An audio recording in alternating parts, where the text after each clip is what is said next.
നമസ്കാരം. ജനങ്ങളുടെ കാണിക്കപ്പണവും ശബരിമലയിലെ വസ്തുവകകളും ഉപയോഗിച്ച് സഖാക്കളും അവരുടെ ഇഷ്ടക്കാരും നടത്തുന്ന പകൽ കൊള്ളയുടെ മറ്റൊരു വിവരമാണിപ്പോൾ വിജിലൻസ് എഫ്ഐആറിലൂടെ പുറത്തു വന്നിരിക്കുന്നത്. അയ്യപ്പന് അരവണയും അപ്പവും ഉണ്ടാക്കാൻ നെയ് വാങ്ങിയതിൽ കോടികളുടെ ബോധപൂർവമായ അഴിമതിയും വിശ്വാസവഞ്ചനയും നടത്തിയതിന് തിരുവിതാംകൂർ ദേവസ്വം ബോർഡ് മുൻ പ്രസിഡന്റ് PS പ്രശാന്ത്, ബോർഡ് അംഗം A അജികുമാർ, എക്സിക്യൂട്ടീവ് ഓഫീസറായിരുന്ന മുരാരി ബാബു എന്നിവരെ പ്രതികളാക്കി വിജിലൻസ് കേസ് എടുത്തിരിക്കുകയാണ്. 1.5 കോടിയും 2 കോടിയുമല്ല, തമിഴ്നാട്ടിൽ നിന്നുള്ള കുങ്കുമരാജ് ഡയറീസ് എന്ന കമ്പനിയെയും മറ്റു 2 സ്ഥാപനങ്ങളെയും ബോധപൂർവം ഒഴിവാക്കി ഉയർന്ന വിലയ്ക്ക് നെയ് വാങ്ങിയതിലൂടെ 2.28 കോടി രൂപയുടെ ഭീമമായ നഷ്ടമാണ് ദേവസ്വം ബോർഡിനുണ്ടായത്. ഒരു മണ്ഡലകാലത്ത് അടുത്ത സീസണിലേക്കുള്ള ടെൻഡറോ വിതരണ കരാറുകളോ സാധാരണ രീതിയിൽ മാർച്ചിലോ ഏപ്രിലിലോ ആരംഭിക്കുമ്പോൾ ഇവിടെ എല്ലാ കീഴ്വഴക്കങ്ങളും കാറ്റിൽ പറത്തി 2024 ഡിസംബറിലാണ് മുരാരി ബാബു മിൽമയിൽ നിന്ന് നെയ് വാങ്ങണമെന്ന് ശുപാർശ ചെയ്ത് കത്ത് നൽകുന്നത്. ടെൻഡറിൽ പങ്കെടുത്ത 2 സ്ഥാപനങ്ങൾ ലിറ്ററിന് 400 രൂപയിൽ താഴെ നിരക്ക് കോട്ട് ചെയ്യുകയും അവയുടെ സാമ്പിളുകൾ ഔദ്യോഗികമായി ഭക്ഷ്യസുരക്ഷാ പരിശോധനയിൽ വിജയിക്കുകയും ചെയ്തിരുന്നു.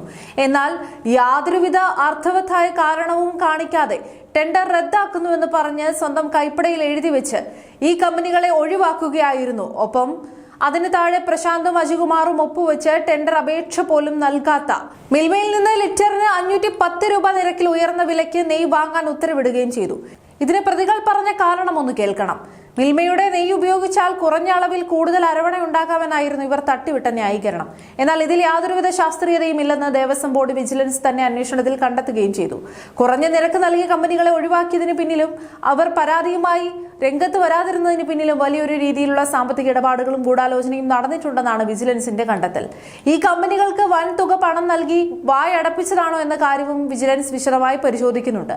ശബരിമലയിലെ ഏത് കരാർ വന്നാലും അതിൽ നിന്ന് കോടികൾ കമ്മീഷൻ അടിച്ച് സ്വന്തം പോക്കറ്റിലിടാൻ ശ്രമിക്കുന്ന സഖാക്കളുടെ കൊള്ളരുതായ്മയാണ് ഇപ്പോൾ വിജിലൻസിന് മുന്നിൽ നാണം കെട്ടി നിൽക്കുന്നത്.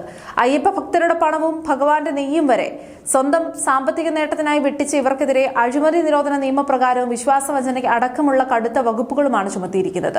ശബരിമലയിൽ നടന്ന ഈ ഒരു വൻ അഴിമതിക്ക് പിന്നിലെ സകല സൂത്രധാരന്മാരെയും കൃത്യമായി നിയമത്തിന് മുന്നിൽ കൊണ്ടുവന്ന് അർഹമായ ശിക്ഷ നൽകിയാൽ മാത്രമേ ഇനി ഇവർ ആവർത്തിക്കാതിരിക്കുകയുള്ളൂ. വരും ദിവസങ്ങളിൽ പിണറായിയുടെ കാലത്ത് ദേവസ്വം ബോർഡിന്റെ തലപ്പത്തിരുന്നവരിലേക്കും CPM-ലെ ബന്ധമുള്ളവരിലേക്കും ഈ അഴിമതിയുടെ വേരുകൾ നീളുമെന്ന കാര്യത്തിൽ യാതൊരുവിധ സംശയവുമില്ല.